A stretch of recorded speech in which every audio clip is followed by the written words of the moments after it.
시사 이슈 함께 이야기해 봅니다. 시사 따라잡기 최영의 시사평론가와 함께합니다. 안녕하세요. 네, 안녕하세요. 네, 먼저 지난밤에 기각된 백운규 전 산업부 장관에 대한 구속영장 기각 이야기부터 좀 해볼까요? 네네. 네. 자, 이 자정이 좀 넘어서 나왔습니다. 네. 어제 오후 2시 반부터 이 구속영장 실질 심사가 시작이 됐는데요. 이 검찰이 이 구속영장을 신청한 혐의는 두 가지입니다. 네. 직권남용해서 권리행사를 방해했다. 첫 번째고요. 네. 그리고 업무방해 혐의가 있어요. 산업부 공무원에 대한 업무방해일 수도 있고 감사원의 감사에 대한 저항, 업무방해일 수도 있고요. 또 한수원의 업무방해일 수도 있습니다. 네. 가동해야 할 원전을 조기에 가동을 중단토록 지시했다. 네. 자, 그런데 이제 이 혐의가 두 가지고 내용이 복잡한 건 아니었어요. 그런데 어제 5시간 넘는 심리가 이어졌습니다. 네. 그래서 이 검찰 측과 변호인 측이 상당히 팽팽한 공방을 펼치는구나 이렇게 생각이 됐는데 이게 이제 밤을 넘기고 다음 날이 돼서 새벽에 이제 기각으로 결정이 나왔는데요. 이게 이 법원에서 통상 기각이나 발부를 결정할 때 아주 짤막하게 사유를 씁니다. 네. 통상 3가지 정도를 보거든요. 이게 범죄가 소명이 되었느냐, 그리고 이제 증거인멸의 우려가 있느냐, 혹은 도주의 우려가 있느냐. 근데 이게 굉장히 장문의 결정문이 나왔습니다. 네. 그러면서 이 구속의 필요성과 상당성을 인정하기가 어렵다. 범죄가 완전히 소명되지 않았고, 그리고 이제 법정에서의 다툼의 여지가 있다. 그리고 증거인멸 대목은 이미 이 파일들을 다수 삭제한 공무원 3명이 기소돼 있는데 네. 이 중에 2명이 구속돼 있거든요. 네. 이런 상황에서 진술이 이미 다 이루어졌기 때문에 뭐 새로 인멸할 증거도 별로 없다. 그리고 이제 당연히 이제 전 장관인데 도주 우려는 없다고 본 거죠. 네. 그래서 기각인데 이게 사실은 상당히 검찰의 완패에 가까운 기각이에요. 네. 예, 뭐 약간 부족하니까 이 보완해서 다시 한번 올려라 이런 취지보다는 거의 원점 재수사를 해야 되는 상황 아닌가 싶을 정도입니다. 네. 그래서 이게 검찰의 수사 동력이 떨어졌다. 사실은 이 백 전 장관이 구속이 됐다면 이 검찰 수사의 칼날은 청와대로 올라갈 수 있는 상황이었습니다. 네. 물론 이제 현직은 아닌데 이 백운규 전 산업부 장관이지 않습니까? 네. 그 당시에 원전 조기 폐쇄를 결정하는 데 영향을 미쳤을 것으로 추정되는 인물, 바로 이제 김수현 당시 사회수석이고요. 네. 그 외에도 지금 이제 한국도시가스공사 이제 사장을 맡고 있는 황모 당시에는 이제 경제정책 비서관이었죠. 이런 인물들을 필두로 해서 청와대 수사로 올라갈 것이라고 이제 특히 야권은 기대를 하고 있었어요. 근데 이제 기각이 나오면서 좀 동력이 빠졌는데 여기에 오늘 낮에 또 새로운 속보가 하나 추가가 됩니다. 어떤 속보죠? 산업부가 아니고 김은경 전 환경부 장관이 네. 법정 구속이 됐습니다. 네. 네, 이건 구속영장이 아니고 이제 블랙리스트 공방이었는데요. 네. 이번 정부 들어와서 전임 정부, 박근혜 정부 때 임명했던 공기관, 공기업의 이제 기관장이나 임원들을 사퇴를 종용하고 압박했다. 근데 이게 통상 이 새로운 정부가 들어서서 정권이 교체되면 전임 정부가 임명한 인사들이 다수가 자진해서 물러나거든요. 네. 임기를 채우겠다 그런 경우는 아주 좀 드문 경우예요. 네. 그런데 이제 블랙리스트로 추정되는 리스트가 하나 나왔고 전임 정부 인사 임명자 명단에 OX가 쳐져 있었습니다. 네. 당시에 환경부에서는 이것을 그냥 이제 유임을 할 건지 사임을 할 건지 의사를 물어본 것이다라고 이야기를 했는데 이 중에 일부 인사가 아니다. 사퇴 압박을 받았다. 사퇴를 종용받았다. 네. 이런 이제 증언을 터뜨리면서 김은경 전 장관이 법정까지 간 거고 판결이 나온 건데요.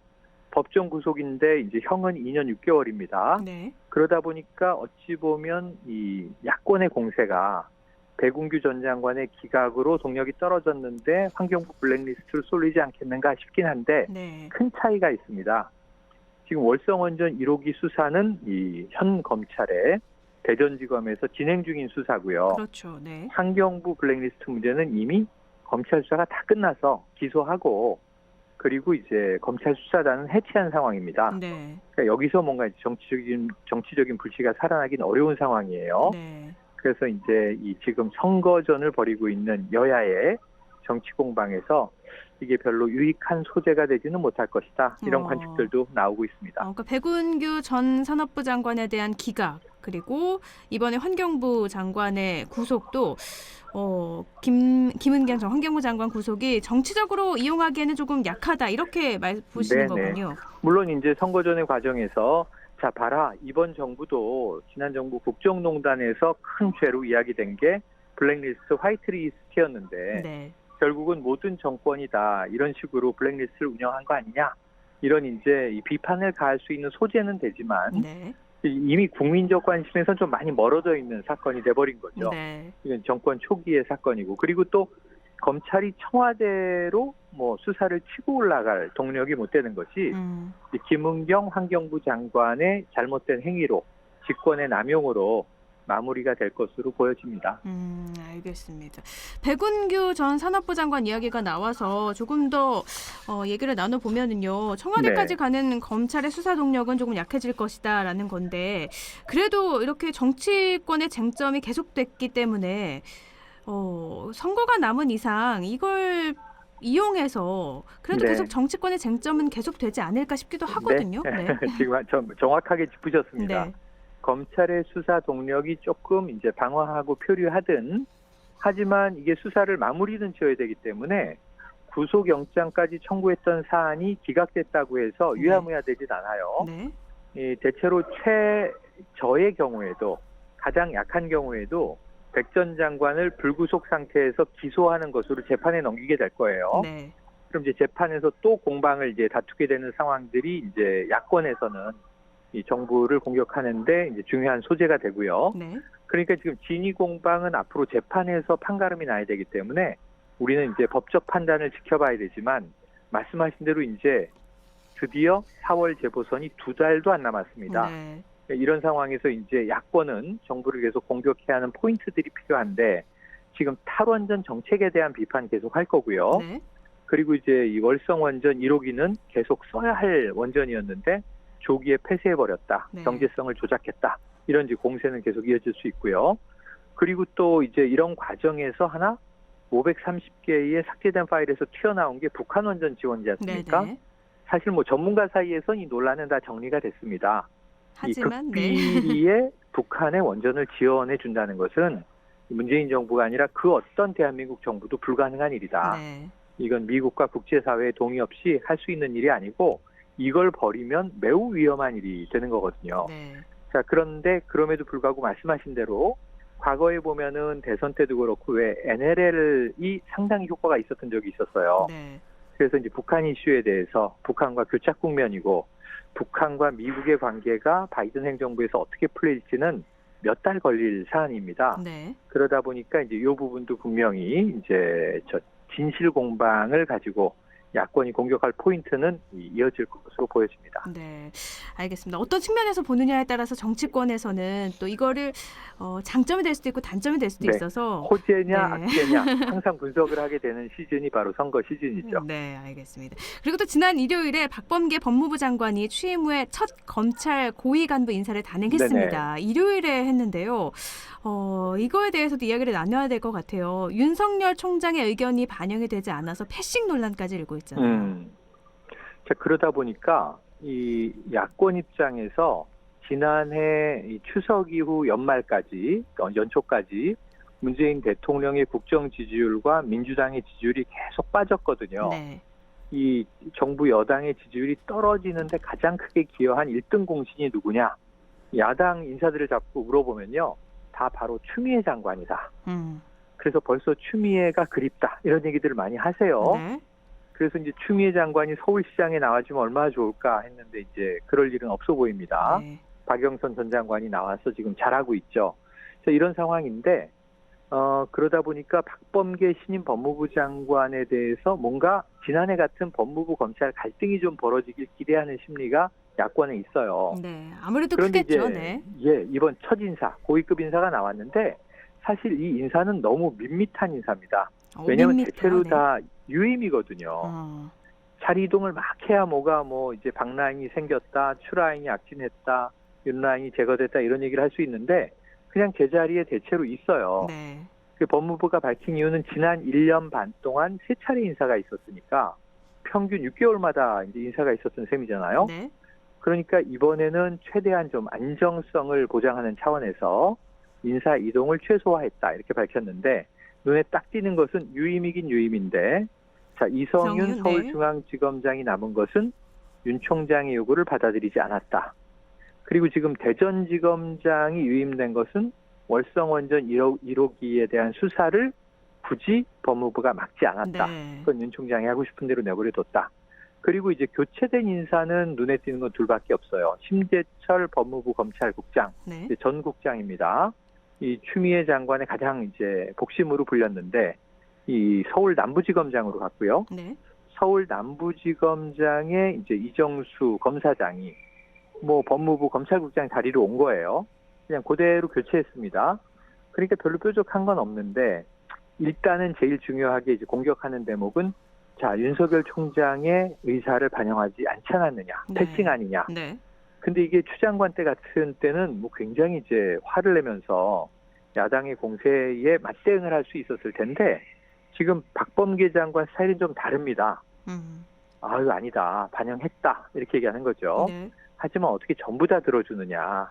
일부 들어주고 춘천지검장을 이 조정태 지검장인데 네. 이 법무부의 중요한 요직 기조부장으로 올렸거든요. 네. 이거는 이 윤석열 총장이 요청했던 바이다. 강한 요청이 이성윤 중앙지검장의 교체인데 지금 교체할 수 있는 상황이 아니다. 근데 이 안에 이제 팁을 좀 드린다면 중요한 포석이 숨어 있습니다. 지금 이제 패싱 안 했고 일부 들었는데 다 못 들어줘서 뭐 섭섭할 수는 있겠다. 이런 얘기를 하면서 정면 충돌을 계속 피해가는 분위기예요. 네. 박범계 장관이. 그런데 사실은 무서운 싸움은 어디 있냐면 지금 윤석열 총장의 임기가 5개월밖에 안 남았어요. 네. 그리고 앞으로 2달 동안 이제 4월 재보선에 다 국민들 관심이 쏠리고 지나가고 나면 7월 말 퇴임이기 때문에 임기가 한 3달밖에 안 남는 거죠. 네. 그러면 사실은 이제 퇴임을 준비하는 이제 뒷방 총장이 될 수 있는 겁니다. 그러면 여기서 제일 중요한 건 차기 검찰총장이 누구냐가 되는 거죠. 그러니까 네. 문재인 정부의 마지막을 지키게 될 차기 검찰총장이 누구냐. 근데 대체로 서울중앙지검장이 차기 총장이 되는 승진 코스의 경목입니다. 네.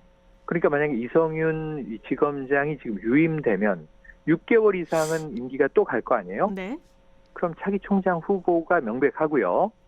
아닐 수도 있지만 네. 뭐 반드시 그 서울중앙지검장에서 총장으로 올라간다는 법 보장은 없는 겁니다. 네. 하지만 그랬던 관례가 제일 많다는 거죠. 그렇다면 또 교체가 됐다면 윤 총장이 어떤 인물을 천거해서 누가 서울중앙지검장이 됐을 것인가가 차기 총장의 이제 향방, 파워 게임을 바라보는 이제 중요한 관측 지표가 되는 건데 지금은 이제 윤 총장의 의지는 좌절된 것 아닌가 이렇게 봐야 될 것 같고요. 여기서 윤 총장이 아마 박범계 장관을 상대로 또 다른 뭔가 이제 공방을 걸기는 쉽지 않아 보여요. 그러다 보니까 이제 우리가 전해지는 게 일요일 날 전격 인사를 하고 윤 총장은 상당히 섭섭했을 겁니다. 왜냐하면 2분 전에 명단을 통보했거든요. 그랬다면서요. 네. 언론에는 1시간 전에 명단을 주고 엠바고를 걸었는데 네. 정작 검찰총장이 2분 전에 줬다. 이건 좀 그것도 굉장히 물어봤을 때 2분 전에 줬다고 하던데요. 네. 네, 결례가 될 수 있는 상황인데 네. 이런 대목에 있어서는 윤 총장은 이번에도 나의 의사는 반영되지 않았구나라고 그래서 나온 얘기가 이제 참 이렇게 두 음절이 되는 건데 네. 지금 이제 박범계 신임 법무부 장관이 상당히 노회하게 이 게임을 이끌어가고 있는 것 아닌가 이렇게 분석해 볼 수 있겠습니다. 그래서 추미애 장관은 앞에서 부딪혔던가 하면 네. 박범계 법무부 장관은 뒤에서 친다 이런 얘기가 있는 것 같은데요. 근데 제가 보면요. 그게 더 우리 인생 살다가 뒤에서 맞는 게 더 억울하지 않나요? 화나고. 그건 그렇죠. 네, 그런 생각도 들고 차라리 그래서 또 야권 이야기로 돌아가면 아이고 차라리 추미애 장관이 그립다 하는 얘기를 할 수도 있겠어요. 왜냐하면은 그때는 윤 총장도 정말 거침없이 국정감사장에서 나는 부하가 아니다. 이런 이제 이야기를 강변을 하면서 또 강도 높게 추 장관을 이제 맞받아치지 않았습니까? 근데 이게 그거보다 사실은 노회한 게 더 무서울 수 있구나 하는 대목이 느껴지는 장면이기도 합니다. 네, 뭐 윤석열 총장은 이제 5개월 임기가 남아서요. 식물총장으로 마무리가 될지 나중에 또 뭔가가 있을지 이거는 마지막 좀, 네. 삼손의 힘을 발휘할지 네. 한번 이제 지켜봐야 될 것 같습니다. 알겠습니다. 또 김진욱 공수처장도 윤 총장과 어제 처음으로 상견례를 가졌잖아요. 뭐 상견례. 네, 원론적으로는 협조하고 뭐 약속하고 분위기 좋았다고 하는데 윤 네. 총장이 공수처의 1호 수사 대상이 될 수도 있어서 네네. 두 사람 만나면 굉장히 관심이 쏠렸거든요. 하지만 이건 뭐 여권의 일부 의원들이 그렇게 막 좀 강한 주장을 내놔서 그런 건데 네. 그럴 가능성은 낮아 보이고요. 윤 총장이 직접 수사 대상이 된다기보다는 네. 윤 총장의 가족 관련 사건들이 있는데 네. 또 이런 게 넘어가지 않겠느냐. 그것도 쉽지 않아 보입니다. 지금 이제 오늘 검찰에서는 윤 총장이 판사 사찰했다라는 혐의에 대해서 무혐의로 결론을 내렸어요. 네. 이건 또 이제 여권의 비판이 이어지고 있어요. 네. 검찰이 검찰총장에게 무혐의를 줬다. 이게 뭐냐? 이게 사실은 이 그 권력에게 길들여진 것인데 검찰은 자기 정화를 못한다는 것을 또 한 번 입증했다. 이렇게 얘기하는데 네. 이럴 때 공수처가 나서지 않겠느냐? 원래 이제 있었다면 그래서 검찰총장을 수사하는 조직 공수처 뭐 이런 이제 이야기를 하게 되는 건데 네. 사실 공수처는 지금 뭐 이제 아기 걸음마입니다. 어제 김진욱이 처장과 윤석열 총장 만나서 덕담 많이 주고받았고요. 네. 그리고 서로 잘 협력하자 이런 얘기들을 했는데 이게 완전히 원론적인 얘기인 게 지금 공수처는 이제 검사들 뽑고 있습니다. 네. 지금 처장 있고 차장 있고 차장 1명 임명했고요. 지금 23명 검사 뽑아야죠. 40명 수사관 또 채워야죠. 20명 행정직원 채워야죠. 그럼 한 3월, 4월쯤 가동이 시작될 텐데 네. 하지만 윤석열 총장이 퇴임하기 전에 공수처와 검찰은 반드시 부딪히게 돼 있는데요. 이 검찰총장이 1호 수사냐 아니냐가 문제가 아니라 반드시 검사 비위를 공수처가 견제하기 위해서 만들어진 기구지 않습니까? 네. 그러면 이제 비위 검사 문제를 다루게 되겠죠. 예를 들면 일전에 이제 이 라임 사태 관련해서 네. 룸사롱 술접대를 받고도 기소에서 빠진 검사들이라든가 네. 이런 경우를 공수처가 다루게 될 경우에는 검사를 건드리는 순간 공수처와 검찰은 이제 전쟁 국면으로 접어들게 됩니다. 네. 근데 이제 우리 국민들이 이거 보고 너무 뭐 힘들어하지 않으셨으면 좋겠는 게 검찰은 견제했던 조직이 없었기 때문에 이렇게 하라고 만들어진 견제기구거든요. 네. 그 처음에는 검찰과 공수처는 싸우면서 시작할 수밖에 없어요.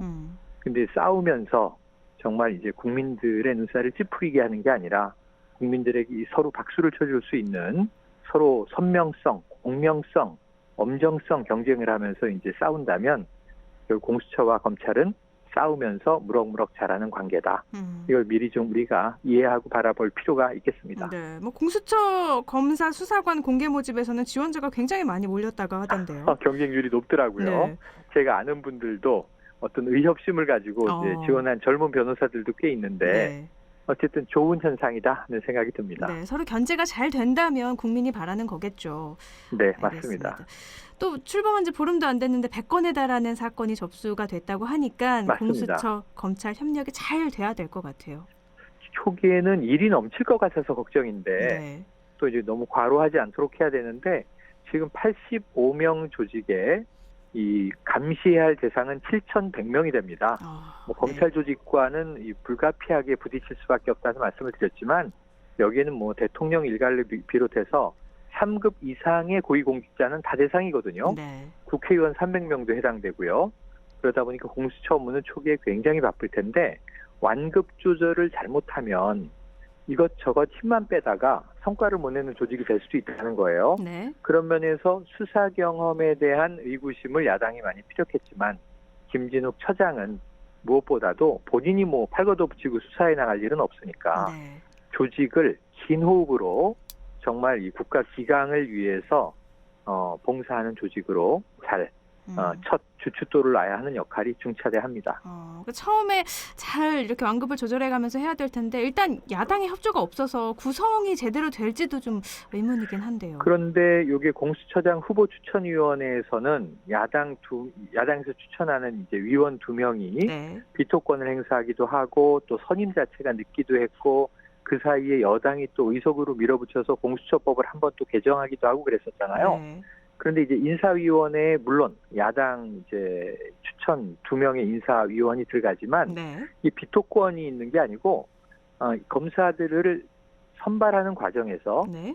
이건 김진욱 처장이 참 이 인사청문회 때 잘 답변을 했는데 결국은 민변 출신 변호사가 우르르 들어가서 네. 또 정권의 눈치 보는 권력의 시녀 조직으로 만들지 않겠습니까? 하는 야당 의원의 질의에 질타에 김진욱 처장이 그러니까 야당이 위원이 들어오셔서 네. 균형을 잡아주셔야 합니다. 그리고 김진욱 처장은요. 임명되고 지금까지 보면 볼수록 뭐 정부의 입맛에 맞는 또는 굉장히 급진적인 이런 캐릭터가 잘 안 맞아요. 네. 이분은 본인이 스스로 보수적이라고 밝히기도 했는데 보수까지는 아니어도 상당히 좀 중립적인 학자풍의 공수처장입니다. 네. 그래서 제가 보기에는 그렇게 정치 성향에 따라서 휘둘리지는 않을 것 같고 그게 제일 먼저 이제 검사 선발 과정에서 네. 균형과 안배를 갖춘 이 검사 선발하지 않겠는가. 그래서 이제 검사들 안에서도 또 여러 가지 이제 자신들의 수사하고 싶은 이제 사건들이 있겠습니다만 아마 처장이 잘 중심을 잡을 것으로 생각을 해봅니다. 첫 간부 인사 단행할 때 색깔이 드러나나 했는데 그래도 평가하시기에는 잘 인사도 단행했고 중립을 잘 지키고 있다고 보시는 거군요. 차장을 뽑을 때 보통 이제 본인이 수사 경험이 없다라고 비판받았기 때문에 그렇다면 차장은 검사 출신을 뽑지 않겠는가라는 관측이 높았어요. 그런데 역시 이번에 판사 출신의 변호사를 차장으로 이제 차장 검사로 제청을 했는데 이 경우에도 이분의 경우에도 그렇게 여당이 선호하는 스타일은 아니에요. 대형 로펌 일도 했고 이제 공직 경험도 했고 판사 경험도 했고 한데 사실은 굉장히 이제 정치적인 의미에서가 아니라 법률적인 의미에서 고지식하고 보수적인 판사 출신의 차장이에요. 그러니까 제가 보기엔 야당은 빨리 좀 윤 총장도 수사하고 그랬으면 이제 좋겠다라는 의원도 계시겠지만 이 처장과 차장 스타일을 보면요. 사건 하나를 고를 때 법리적으로 정말 타당한 것을 고민해서 이 한치의 기울임, 치우침도 없는 사건을 뽑을 것 같은 스타일의 분들이기 때문에 저는 오히려 좀 이제 여권 지지 성향의 국민들은 나중에 좀 답답하다 이렇게 느끼실 가능성도 있다 하는 생각을 해보는데 나중에는 공수처가 여러 가지 이제 색깔과 모습을 가지고 이제 어떤 다이나믹이 붙게 되겠습니다만 초기에는 더디 가도 탄탄하게 가는 게 중요하다 그런 생각이 듭니다. 네, 알겠습니다. 그래서 2달도 남지 않아서요. 재보선 상황도 조금 살펴보죠. 여야 모두 본경선 후보를 확정했는데 먼저 여당부터 보면 참 심플해요. 그런데 심플합니다. 합당 얘기가 나와요. 네네. 2명밖에 없죠. 박영선 전 장관이 들어와서 흥행이 좀 살아났습니다. 지지율도 조금씩 오르고 있지만 또 우상호 예비 후보도 혼자 외롭게 있을 때보다는 치고받고도 하면서 이 우상호 의원이 처음에는 김진애 의원, 열린민주당 소속의 의원이죠. 과거엔 민주당과 한솥밥을 먹었습니다만 그 김진애 의원도 서울시장 출마했고요. 정봉주 전 의원이 서울시장으로 출마해서 두 사람이 지금 김진애 후보로 단일화를 했습니다. 그런데 이제 김진애 후보와 또 정봉주 전 의원도 이제 우상호 의원이 만났습니다만 자, 합당을 전제로 한 단일화를 추진하자. 그래서 이게 우리가 처음 들어보는 얘기인데 범여권 단일화가 추진이 되는 겁니다. 그래서 이제 이 열린민주당이 그렇게 큰 당은 아니고 당세가 강하지는 않지만 그래도 강성 민주당 지지층이 거기 많이 있어요. 이 합당이 어떤 효과를 낼 것인가 궁금해지는 가운데 우상호 이제 예비 후보는 지금 이 야당의 범야권 단일화가 예견되기 때문에 박빙의 승부가 될 것이다. 양강 구도가 된다면 0.01%도 아쉬운 표가 되니까 우리 표는 다 하나로 묶어놓자라는 의미에서 제안을 한 것이다. 근데 여기에 대해서 박영선 후보도 나도 적극 찬성한다. 이렇게 입장을 밝히면서 지금 이 여당 내에서는 그렇게 큰 갈등은 없이 서로 자신들의 색깔을 보여주면서 박우남매라고도 하고요. 우박남매라고도 하는데 오늘 남매처럼 훈훈하게 지금 가고 있는 상황이고 딱 한 가지 쟁점이 박영선 전 장관이 금태섭 전 의원도 만나서 이야기 나누고 싶다. 그랬더니 왜 그러느냐? 그랬더니 우리가 품넓은 민주당의 모습을 보여줘야 한다. 그랬는데 그건 정말 품넓은 걸 보여주는 건 중요한데 그게 왜 하필 금태섭 전 의원이냐 하느냐. 그는 지금 안철수 대표와 단일화 추진하고 있고 결국은 국민의힘 보수측과 함께할 사람 아니냐. 지금 그런 오지랖은 거둬라 하고 이제 우상호 의원이 뜯어말리는 이제 상황이 보여지면서 네. 이런 대목들은 서로 방향이 다르고 좀 갈등의 이제 여지가 보여지긴 하는 대목입니다. 네. 보궐선거 후보가 합당을 거론한 건 굉장히 이례적이긴 하잖아요. 맞아요. 이례적이죠. 민주당 지도부는 좀 뜨아합니다. 그러니까 사실은 지금 열린민주당을 끌어안는 것이 득이 될지 실이 될지 판단이 잘 안 되거든요. 네. 지금 조금 전에 제가 방송사에서 최강욱 대표를 만났는데 네. 최강욱 대표는 최근에 그 조국 전 장관 아들에게 인턴 확인 증명서를 발급한 것이 이게 문제다라고 하여 업무방해 혐의로 지금 유죄 판결을 받았단 말이에요. 네. 그러니까 이런 이제 국민적 이미지 문제도 있고 민주당 지도부는 조금 조심스럽게 접근을 할 것 같고요. 그럼에도 불구하고 이제 후보들은 뭔가 불씨를 계속 만들어야 되니까 흥행의 이제 어떤 자양분 재료를 위해서 여권도 야권만큼 단일화 얘기는 계속 거론하게 될 것 같습니다. 네, 큰 갈등 없이 여당은 잘 이루어지고 있는데 야권이 좀 복잡해요. 야권 복잡해요. 네. 지금 우선은 국민의힘이 있고 제3지대가 있습니다. 네. 시간이 좀 많지 않아서 빨리빨리 간단하게 짚어볼게요. 말씀, 국민의힘 후보 4명. 자, 나경원, 오세훈, 오신환, 네. 그리고 조은희예요. 네. 그런데 지금 이 3명의 후보들이 나경원, 제일 앞서가는 나경원 전 의원을 공격하고 있는 양상이에요. 네. 근데 공격이 조금 거세지고 있어서 이러다가는 내부 상처를 입을 수도 있다.